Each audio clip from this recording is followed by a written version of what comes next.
Sergipe tinha um herói, estava entre nós, carne e osso, de uma simplicidade fantástica, né? Fala, abandona essa pedra e nada, essa casca de pedra e nada, abandona essa pedra e nada. Fala, abandona essa pedra. E como eu poderia fazer um Zé Peixe grande, se o homem tinha uma estrutura pequena, bem mediana mesmo. Então, eu fiz uma série de desenhos, sempre acompanhado pelos familiares. Rita sempre viu os desenhos, os netos também viram os desenhos, compareceram aqui à residência para poder opinar sobre os desenhos. E o grande desafio foi não fazer um Zé Peixe do tamanho natural, parecendo uma criança encarquilhada, um senhorzinho, uma cabeça grande, encarquilhadozinho, com um grande short, né? Eu disse, o grande desafio foi trazer para a proporção um Zé heróico, mas que não fugisse de Zé Peixe. Toda vez que eu passava de ônibus, eu via aquele personagem na porta. Ele acompanhava as tábuas da maré, ele que fazia, né, esse roteiro do fluxo da maré, né? Maré alta, maré baixa.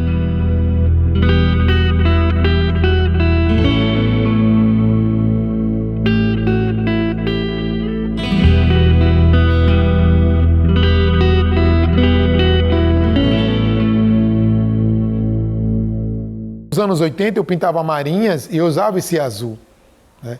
Quando jovem. O Ludovic tinha uma galeria, tinha o José Domi também. Eles diziam, cara, os seus azuis são bonitos, continue pintando o azul. E eu fazia já essa conexão desse azul, da Porta do Zé, com o azul que eu gosto, com o azul do mar. Eu não via o mar. A primeira vez que eu vi o mar foi um filme para mim, passou como um filme. Eu vi o mar quando eu já tinha 10, 12 anos, que eu saio da região do sítio e venho para o lado mais urbano, né? Então, aí eu vou encontrar o mar, aí eu vou reencontrar Zé Peixe também, né? E aí esse azul vai ficar.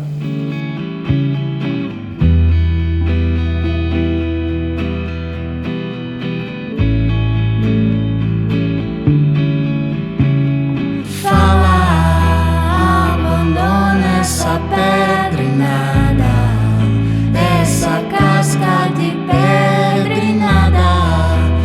Abandona essa pedra e nada. Fala, abandona essa pedra e nada, essa casca de pedra e nada. Abandona essa pedra e nada. Renasça a memória do chão, renasça a memória no mar, renasça esse sonho de chão, renasce esse sonho. Lembra que eu conheci você já meada de 74, 75, eu gurizão. Ele procurei, né, para uma ajuda de um desenho, não sei se você lembra, da professora Lourdes. E já observava você com Isaías, pintavam os candeeiros, né? E você passava na frente da minha casa com esses desenhos, com essas pinturas, e eu ficava observando. Eu creio que nós temos uma diferença de 6 a 8 anos. E realmente, a diferença um menino de 16 anos não brinca com um menino de 8, né? Não brinca. Então, é isso que acontecia. Enquanto eu era já um adolescente, você era uma criança. Então, é por isso que você estava no meio de vários meninos e certamente que tinham a mesma idade e diferente da minha. Né? Você certamente se lembra que a gente usava essa expressão. Vou lá embaixo. E lá embaixo ela vinha no comércio, no centro comercial dela casa para comprar alguma coisa. Né? E então, quando a gente descia do ônibus, passava logo na sua casa. A sua casa era próximo do ônibus. E aí você aproveitava, parece que você estava me esperando. E me mostrava os desenhos. Aí diz, ó, aqui tá faltando sombra, veja aqui a questão da proporcionalidade, veja o rosto, está mais comprido. Enfim, eu dava essas dicas também, né? Nos desenhos. Então, de modo que você, certamente, na próxima vez, já me mostrava o resultado do desenho e era muito comum. Eu ia lá, entrava na sua casa e olhava. Né? E Zé Peixe, certamente, ia com as filhas, com o Lulu, né, e tal. Tinha, além do sítio, tinha a vila onde eu morei durante um bom tempo. Eu era criança e morei na vila da Rita Peixe. E Zé Peixe, ele andava numa bicicleta bem de pneu fininho, eu me lembro, né? Lembra que minha mãe, não sei se você alcançou, mas, por exemplo, minha mãe, que era doceira, aliás, você sabe disso. Eu era o Tonho da Dona Zizi que vendia pé de moleque, né? E essa relação que a minha família e a sua tinham, decorre exatamente dessa atividade da minha mãe. Minha mãe usava a casa de farinha do seu avô, seu João da Telha, para fazer farinha, fazer beiju, né, pé de moleque, essas coisas todas. Onde o céu beija o mar, é onde eu vou morar. Onde o céu beija o mar, é onde eu vou morar. Meu nome é Ribeiro, vivo na beira do rio. Zé Peixe, um homem do mar, você conseguia dialogar com a arte, com a pintura. Ele falava com tanta simplicidade, com tanta segurança sobre a produção de J. Inácio e Florival Santos e Álvaro Santos, como ele fosse um galerista. Você ficava encantado, Zé Peixe falando sobre pintura. Aracaju toda sabe dessa história minha como um artista, que eu fui praticamente um cria de Florival Santos, né? Que é irmão de Álvaro. Eu convivi 20 anos com Florival Santos, que era o retratista maior do Estado, desde a época de Augusto Mainar, dos anos 30, passando por Getúlio Vargas. A Rua Duque de Caxias, próximo do IPES, no qual o Florival residia, era uma sinagoga, vamos dizer assim, né? Era um centro das atenções da intelectualidade sergipana e fora de Sergipe. Ele recebia todas as grandes encomendas. E eu convivi com ele, aprendi muito com ele dentro da retratística. E ele era um mestre. E ele já falava sobre Zé Peixe. Né? Quando eu falei que eu conhecia Zé Peixe não por forma da intelectualidade ou por ser de uma família nobre, mas sim por um garoto lá do Santos Dumont, que praticamente tirava manga do sítio da irmã dele, o Florival ficou assim, encantado com as histórias que eu contava, como eu conheci Zé Peixe, que era outro mestre. E Florival se referia a ele a um grande mestre, até porque havia um trampolim na Rua da Frente nos anos 40, próximo do iate, que toda a sergipanidade se banhava naquela parte do iate. E o único cara que atingia o máximo desse trampolim era Zé Peixe, que saltava. E Florival, uma vez, conseguiu saltar. Ele guardou isso para a vida toda. Ele rapaz, só teve coragem de saltar uma vez. Na prática, homem e o artista de pedra e pó.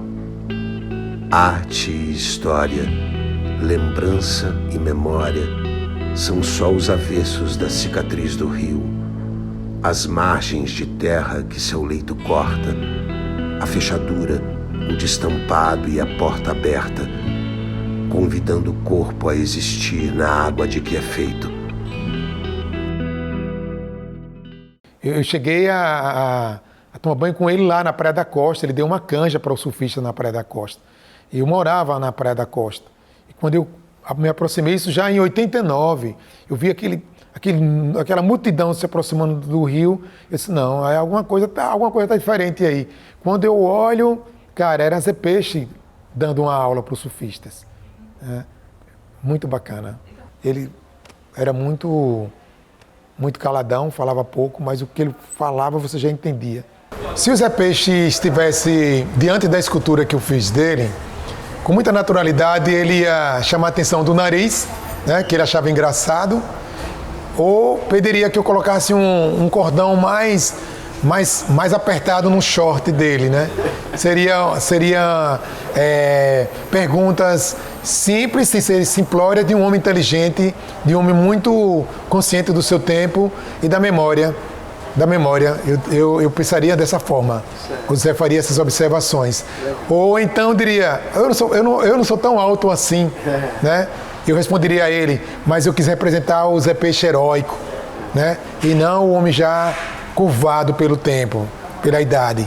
Eu queria a ideia do Tarzan. Ali é o Zé Peixe heróico. Ele ia achar engraçado isso. Né? Renasce a memória do chão, renasce a memória do mar, renasce esse sonho do chão, renasce esse sonho de mar.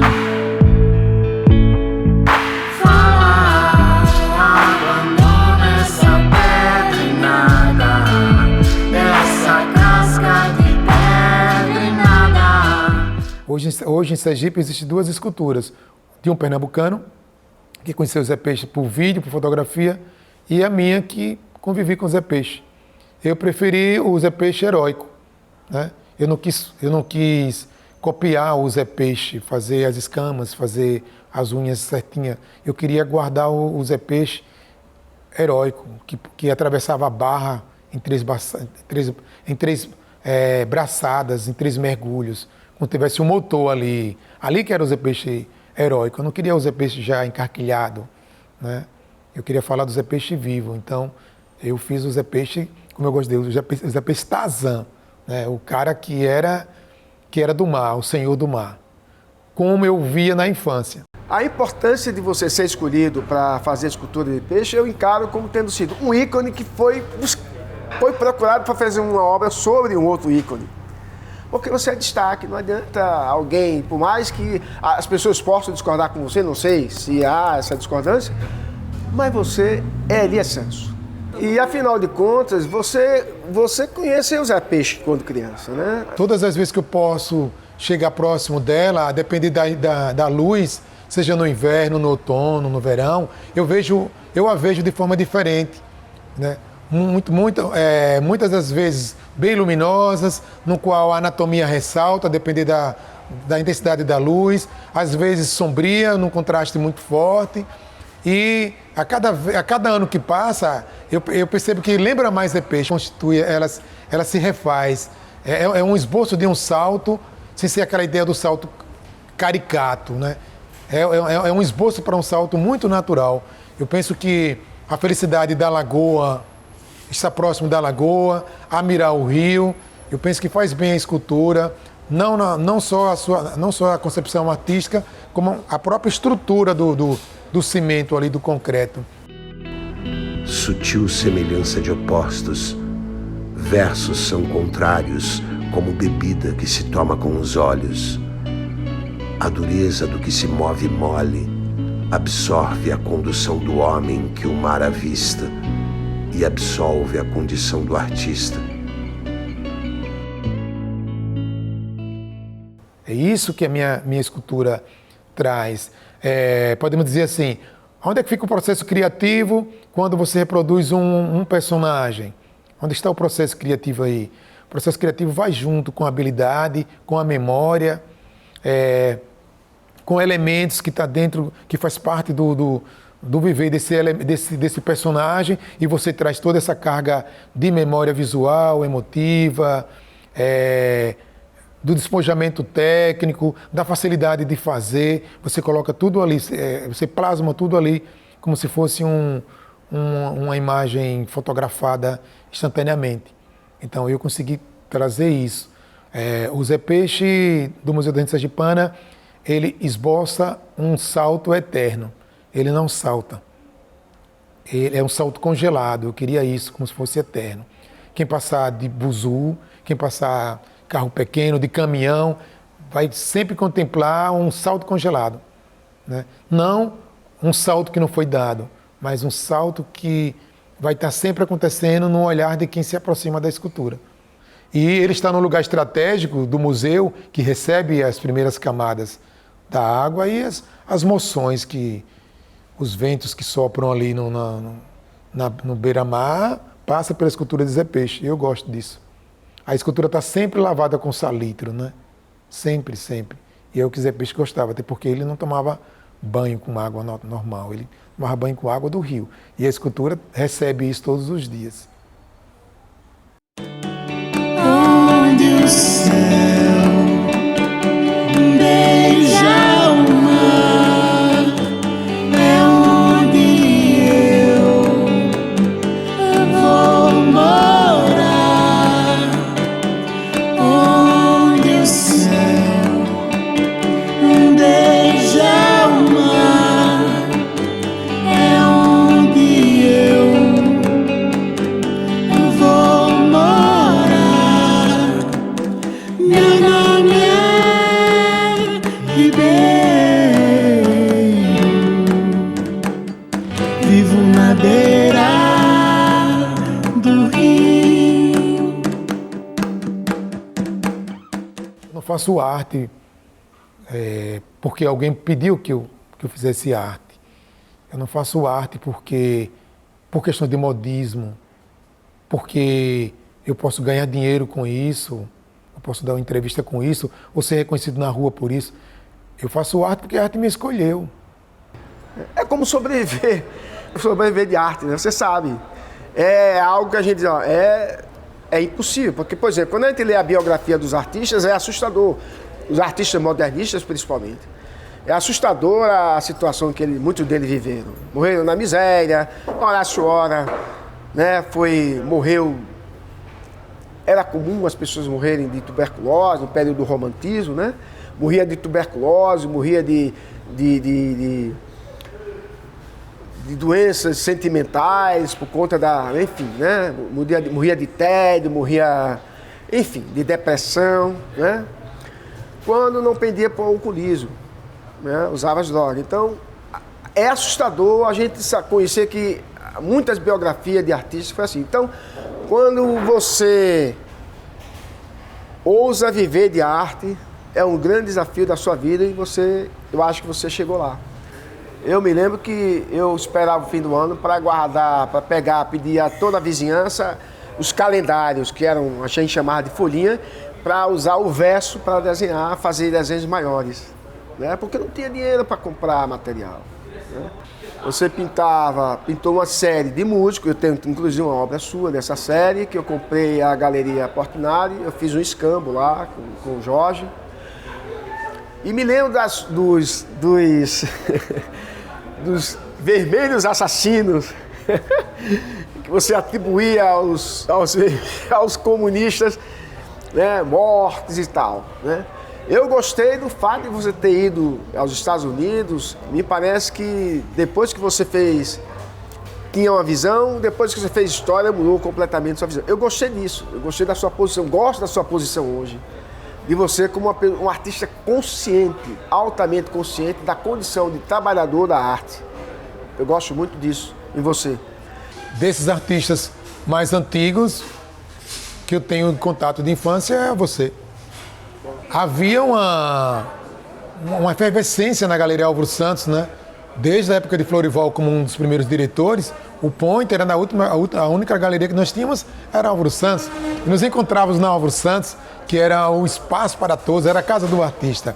E a discussão começava bacana na Álvaro Santos, a galeria tinha que fechar, né? Por conta do horário, por se tratar de uma repartição, e se estendia de forma glamourosa aqui no Cacique Chá, fechava lá para madrugada, vamos dizer assim, e ficava eu, você, o próprio Zé Fernandes, Uma galera conversando sobre arte, sobre artistas. Eram papos bacanas que adentrava as madrugadas e depois vinha o terror da carona, né? Quem tinha carro, quem ia pegar buzu. Eu particularmente morava no Bugio e ia a pé. Foi muito importante. A gente lamentou, inclusive, um grande período que o cacique andou parado, porque realmente foi uma pena, né? Depois ele retomou, né? E agora, essa nova gestão, né? Eu acho que ele continua sendo parte da memória de Aracaju e é muito importante. A vida traduzida à força, no caminho aberto a braçadas, flutua até a foz e retorna periférica pela beira. Infância consanguínea, o nado consumado na pedreira.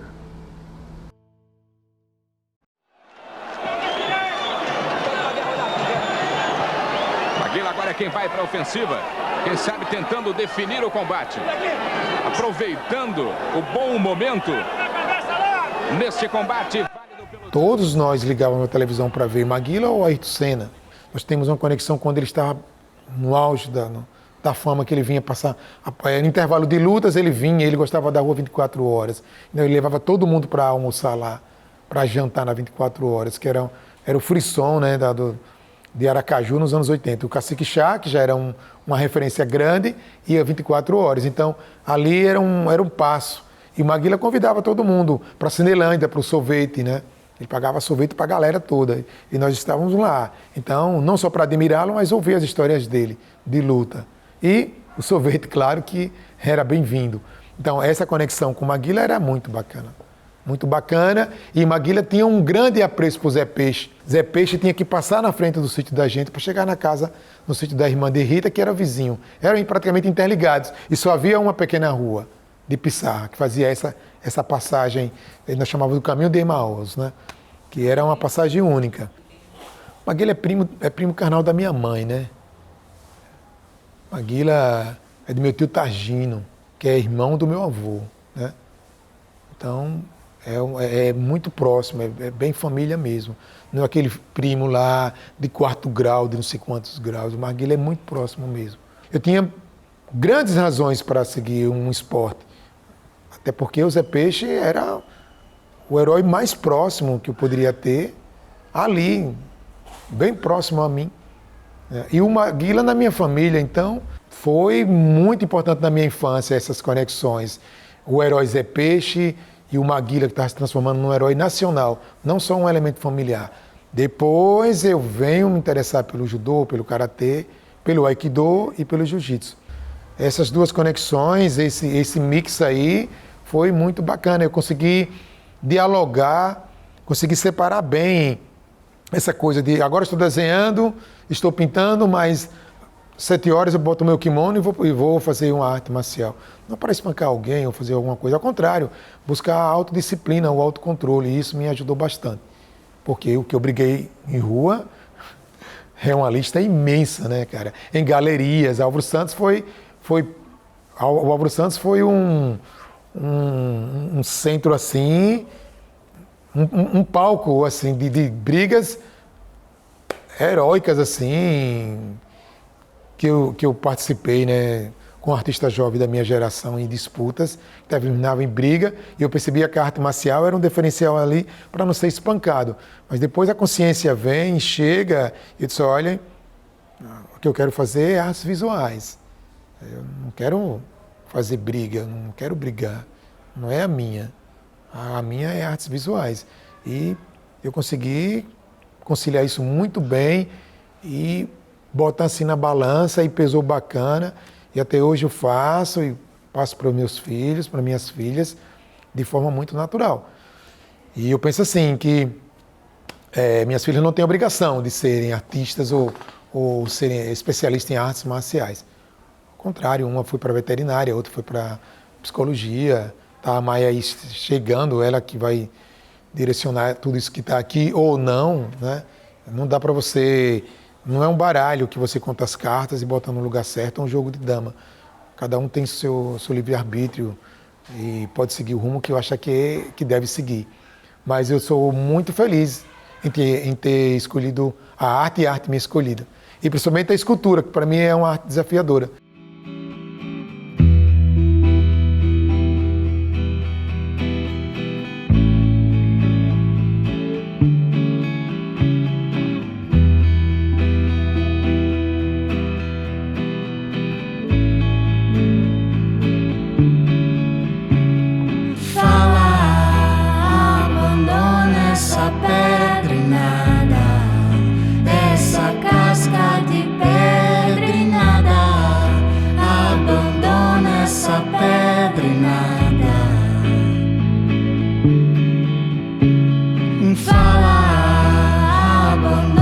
Essa pedra e nada, essa casca de pedra e nada, abandona essa pedra e nada. Renasça a memória do chão, renasça a memória no mar, renasça esse sonho de chão, renasce esse sonho.